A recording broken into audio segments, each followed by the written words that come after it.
مرحبا، شلونكم؟ شو اخباركم؟ يا رب تكونون بخير وصحة وعافية. طبعا اقف اصور قدام الكاميرا صعب كلش، اصعب منه ماكو حرفيا.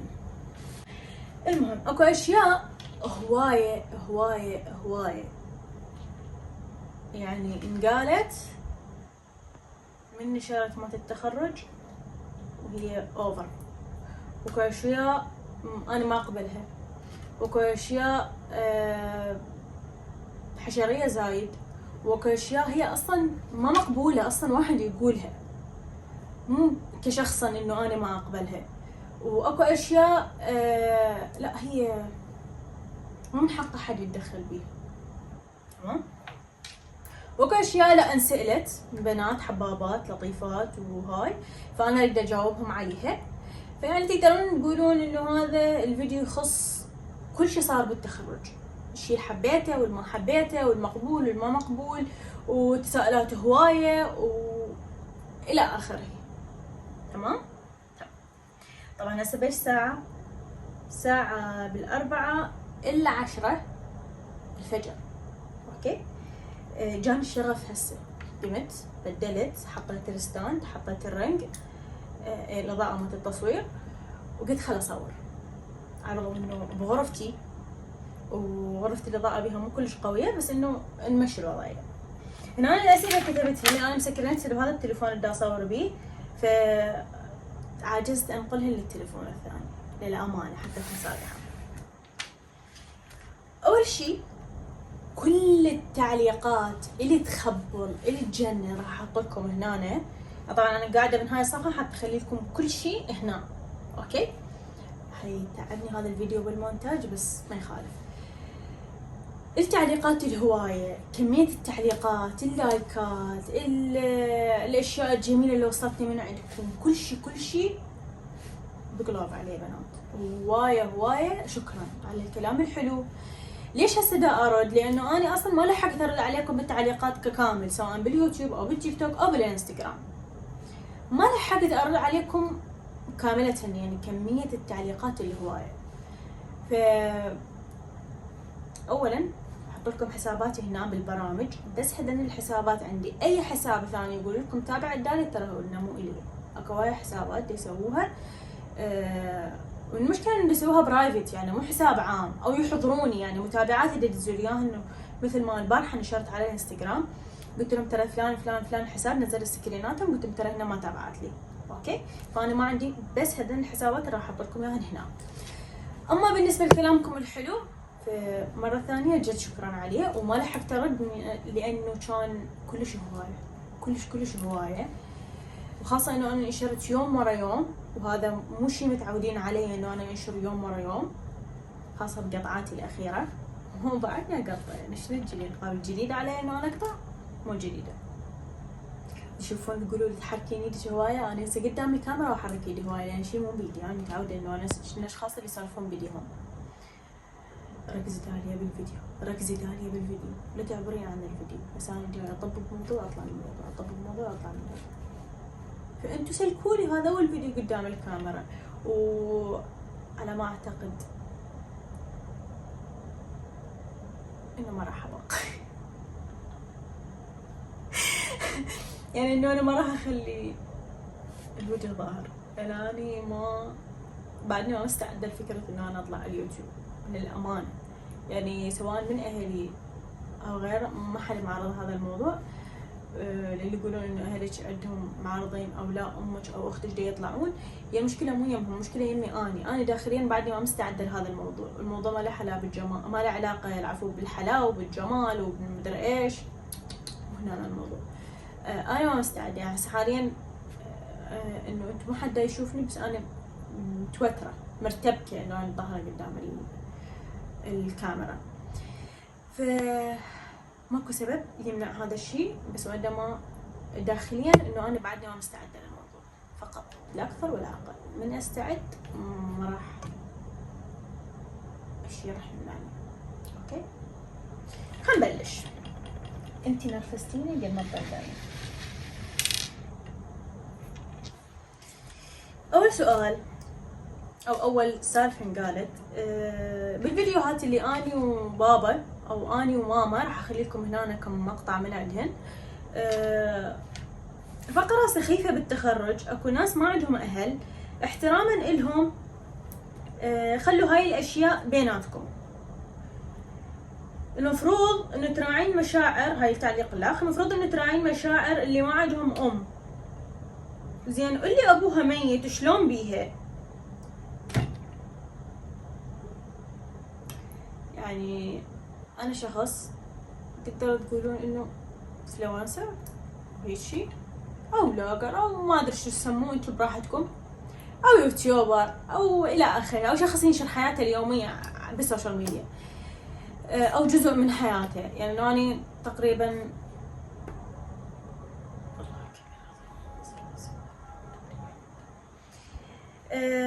تقريبا اني 80% او 70% انه انا ما اشوف هواي اشياء. اوكي، انه انا ادقق على شيء معين وما اشوف الباقي، بس انه انا اهلي فرحانين بي. وانا حبيت انه هاي الفيديوهات او ترندات اني حافظتهن من بدايه السنه. اوكي، اللي ما شايفين انا راح اخليكم هنا يظهرن.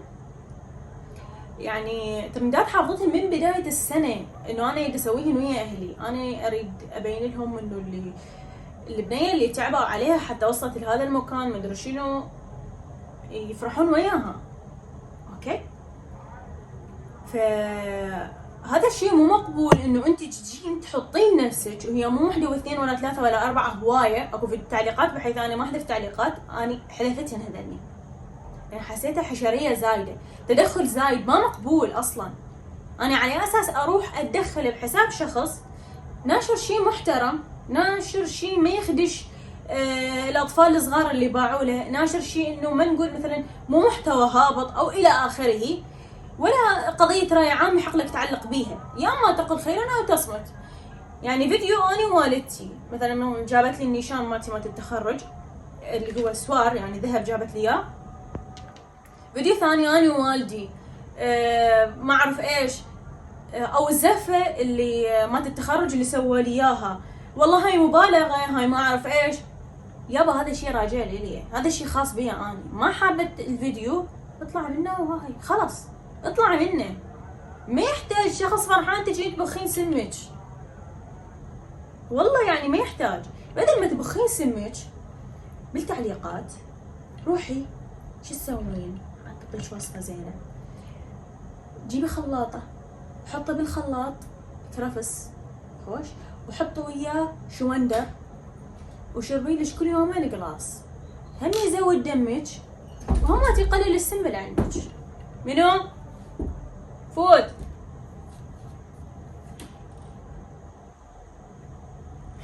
بودي شو تريد؟ جزاو سدورة. تمام، هاي الوصفة راح تفيدك. اوكي، فوالله ما اهتميت، بس انه الحشرية هاي الزايدة انا ما اقبل بيها. انا لا راح ارد عليك. اكو تعليقات انه حتى ما سكرنتها، اكو تعليقات حتى ما اذكرها، ولا راح اذكر لكم اياها من قد ما هي وقحة. صريح العبارة مليانة وقاحة. انتي من يعني اهلك كمشوش موبايل ما علموش انه اخلاقك المفروض اللي بالبيت تعكسيها بالموبايل، تعليقك يعكس اخلاقك. ترى من تجين تعلقين هيش تعليقات عيب. اوكي، بعد اني من اول نشر، اول يوم انا نشرت يوم على يوم 3 ايام، من اول نشر اول فيديو ايش صار؟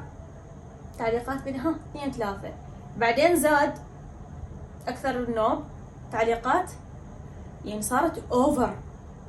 بعد حتى نزلت لهم ستوري قلت لهم اي تعليق مو تمام ترى ما راح يوقفني عن النشر. هاي فرحتي اني تعبت، مهما كان معدلي، مهما كان قسمي، مهما كان ما اعرف ايش. ترى الكليه مو سهله ابد. شايفين ضيم السادس؟ هي اعداد ضيم السادس.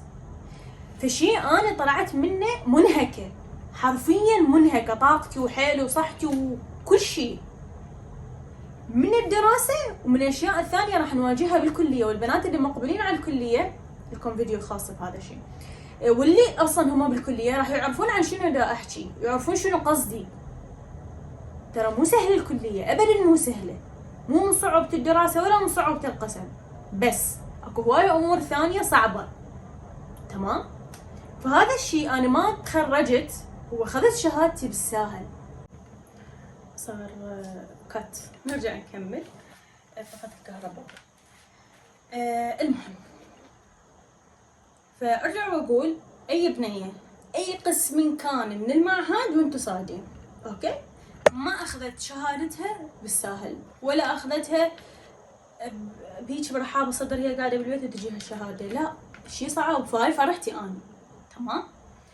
فتعرفوني أنا من زمان أي تعليق سلبي ما يهمني ولا راح يأثر بي، لأن أنا صار لي سنين بالسوشيال ميديا. بالبداية لا والله كان يأثر بي وانقهر وازعل وإلى آخره، بس بعدين لا، صار الموضوع عندي زلاطة، لأنه ماكو شخص أحد راضى عليه إلا ما ندى. يعني أكو فئة ترضى واكو فئة الأكبر ما راح ترضى. ليش؟ ما أدري، هذا مرض بداخلهم، فلا تجون طلعوا من مرضكم يمين. هذا الشيء ما راح يوقفني نهائيا. نرجع نكمل. السؤال اللي صار عليه كومة أسئلة. طبعا أنا كنت إنه ما مقررة أسوي لكم هيك فيديو، بس بكثرة الأسئلة قلت إنه أنا أجاوب على كل شيء يخص التخرج مرة واحدة، فيديو واحد، وأنشر لكم إياه، حتى من تسألون أقول لكم فلان فيديو تلقونه. أوكي. البيج اللي سويت يمه الروب والوشاح، راح احط لكم بيج اللي سويت يمه الروب والوشاح هنا. هذا البيج سوينا انا ومجموعه من زملائي هنا يمهم، يعني ما سوينا مثل ما شفتوا انه احنا مجموعه صغيره، سوينا وحد، والمالت الكليه ما سوينا وياهم. تمام؟ هذا البيج اللي سويناه يمهم. وبالنسبه للاسعار مالتي انا الوشاح والروب والقبعه وهاي السوالف، ما ادري اقول لكم الاسعار لو ما يحتاج. الاسعار يعني مقبولة وسط. اوكي. مدري بعد الوشاح كان اتذكر 35، والروب مالتي خليجي يسموه، يعني مثل الصاية، مو العدل الروب العدل مثل اللي شايفين الروبات مالت التخرج العادية ولا الامريكي، لا، يسمونه بشت خليجي. اكو وشاح اسمه اكو روب اسمه خليجي، واكو لا بشت خليجي. هذا اللي انا سويته بشت خليجي، بس البشت ب45 والقبعه ب25. اوكي، اللي عليها طباعه ومو طباعه، عليها هاي التطريز. اوكي. شنو قصة الوشاح؟ قصة الوشاح حتى اكون صريحة، انا ما اعرف شنو القصة مالته، بس قاعد انه هي نص دائرة، اوكي، او دائرة او هيك شيء. القصة شفنا بنية من بغداد على ما اتذكر، هي مجموعة طبية، حتى مالتها كان بوقتها احمر، عجبني بالسوشيال ميديا، هيك طلع لي بالاكسبلور. ايش سويت اني؟ اخذت له سكرين، ضليت ابحبش انه انا اعرف البيج مالتها اللي سويت يمه او كذا، لان هي الوحيده من دفعه كامله مسويه هذا، وكلش حبيته.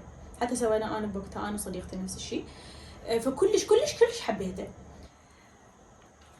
فدزيتها واحده من البيجات، دزيتها قلت لهم هذا، كان يقول لي احنا هذا احنا مسوينه، فسويناه يمهم.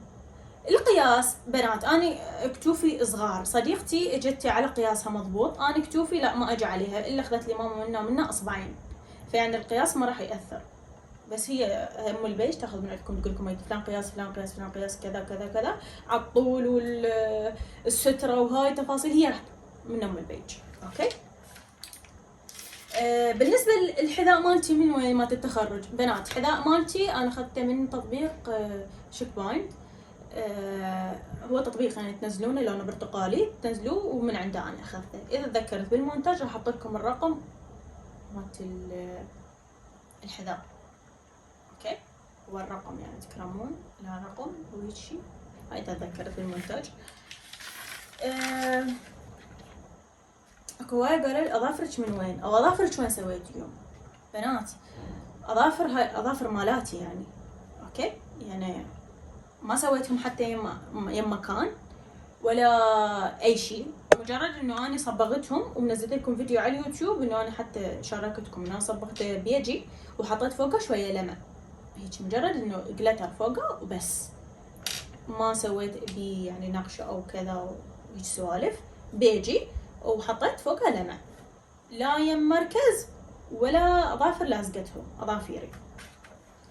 اكسسواراتي من وين؟ اكسسواراتي مو من مكان ثابت، من مكانات هواية يعني، بحيث المحابس اخذتهم من مكان، الاسوار اخذته من مكان، الساعة اخذتها من مكان، فمو مكان ثابت حتى نكون واضحين.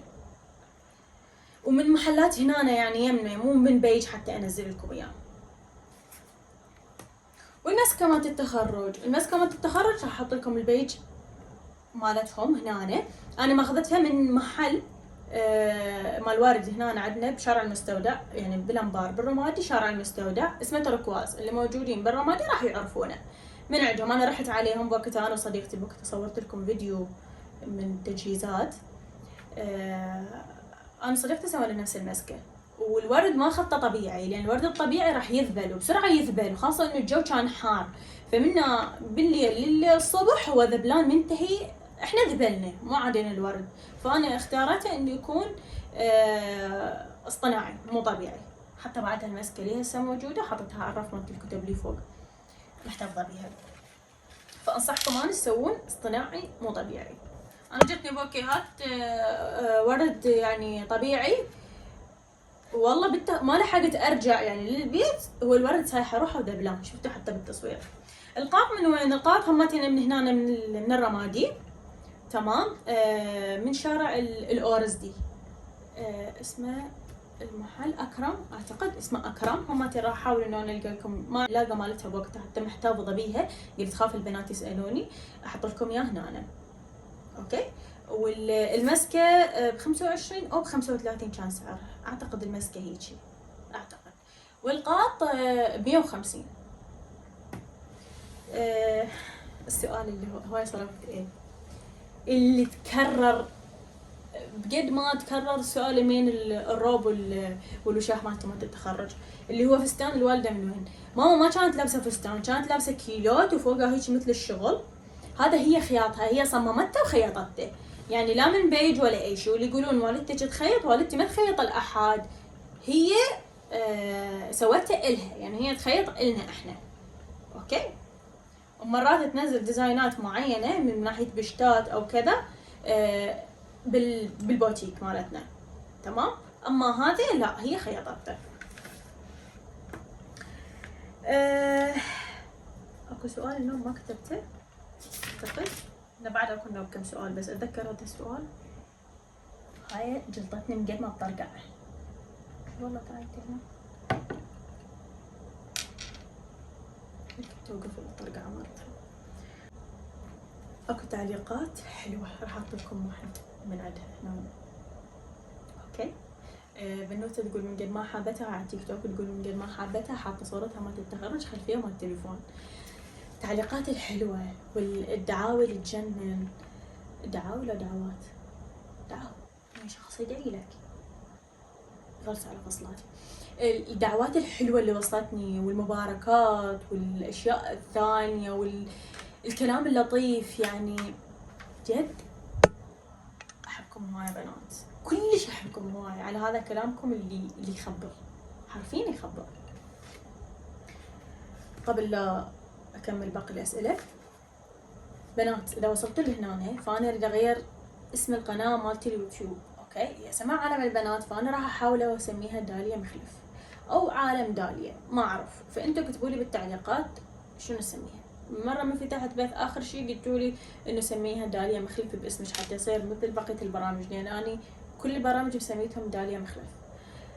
فاعتقد بقت القناه راح احولها واسميها داليا مخلف هماتي. انا احتمال 99% ما اسمها داليا مخلف، حتى خاف بعدين انه تضيعون الفيديو او تضيعون قناتي وهاي. بس اكتبوا داليا مخلف تطلع لكم القناه. تمام. شو بساعة تخرجت؟ هذاك اليوم كانت مرحلة أولى وتنشر شنو هذا؟ ايش كاتبة؟ طبعا عسرة كتبت في شخابط بالزوني. كانت تنشر تجهيزات مالت المرحلة الأولى. الدنيا تمشي والحياة تمشي وماكو شي يوقف، وحتى أنا مرات ما أتخطى إنه أنا تخرجت. حتى هذاك اليوم تعليق بنية بدي أشوف الفيديو المشتريات مالتي من التخرج، وصلت الفيديو أعتقد هي يمكن الرابع، فيديو المرحلة الرابعة يعني المشتريات او الاولى ما ادري. تقول هذاك اليوم اني كنت اشوف الفيديو مالتش مالت التجهيزات مالت التخرج المرحله الاولى، ما بسع ما وصلت يعني للمرحله الرابعه وانه خلاص تخرجت. بنات انه حتى كنت نشرته بوقتها على الانستغرام، بنات هو اني مدى اتخطى انه انا تخرجت، كيف انت راح تتخطون؟ ما ادري، خلت خطى انا بالاول. والحياه بعد التخرج اعطيه حظ والله العظيم على تعب الكليه والدراسه وضغط الامتحانات، خاصه بالمرحله الرابعه كميه ضغط كانت لا تطاق، بحيث ايام الامتحانات انا اروح ما نايم، يطبق يوما انه انا ما نايمه، بس انه خلصت وعديناها الحمد لله. اكيد هذا اخذت الحيل والله. السؤال الاخير، شنو اللي ما حبيته بالتخرج وما اريد احد يغلط مثله؟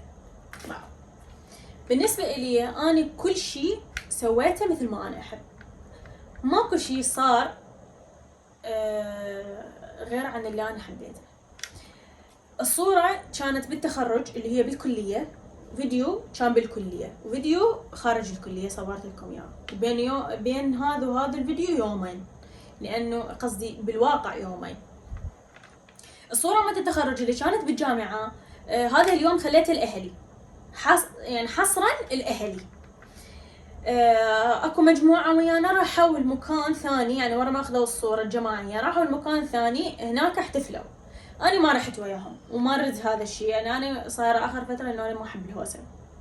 هم يعني فيديوهاتهم حلوه وتونسين وكذا الى اخره، يعني ما بي شيء اللي هم اليوم اللي هذا اللي سووه او بهذا اليوم يعني اجي احكي ما بي شيء اللي سووه بهذا اليوم هم من ناحيتهم. فخليت اليوم اللي كان بالكليه هو الاهلي، تصوير كل الاهلي، يوم متفاعله بيه ويا اهلي، بس حتى طلعنا بعد التخرج انه انا تغديت ويا اهلي وكانت خاله منى ويانا. كان يوم كلش حلو. بدايته كان لا مو تمام الشيء، انه انا يعني شيء داخلي اوكي، بس بعدين هيك اخذت على الوضع وهاي واجواء وكذا لا.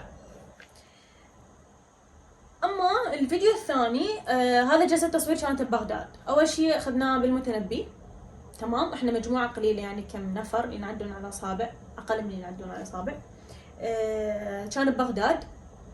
اكو جزء من عنده صورناه بالقشلة وبالمتنبي، يوم المتنبي والقشلة نفس الشارع. الجزء الاخير من عنده كان بشارع حيفا بالقصور العباسية. البنات اللي سألوا وين هذا المكان، اكو جزء بالمتنبي واكو بالقشله واكو بشارع حيفا القصور، اوكي، القصور اللي موجوده بشارع حيفا، وهذيلي بدون حجز انتم تروحون تصورون. بس بالقشله لا اعتقد لازم تدفعون، اعتقد ما اتذكر، لا ما اتذكر. المهم وبالنسبه للمصور ببغداد انا اخذت مصور، اكو بيهم لا الاشخاص الموجودين وياي صوروها وتصويرهم كان بيرفكت ولا غلطه. المهم وهماتين المصور صور حتى بوقتها فيديو برومو نزلت لكم اياه، واكو لقطات صور هماتينه. بعد شنو اعتقد هاي كل الاشياء اللي سالتوني عليها، وكل شيء حكيت لكم اياه بالتفصيل، وكل شيء سولفت لكم اياه. الله يعيني هسه على المونتاج. وبس لهنا خلص الفيديو مالتي، اشوفكم انا ان شاء الله الفيديو الجاي مع الف سلامه. باي باي.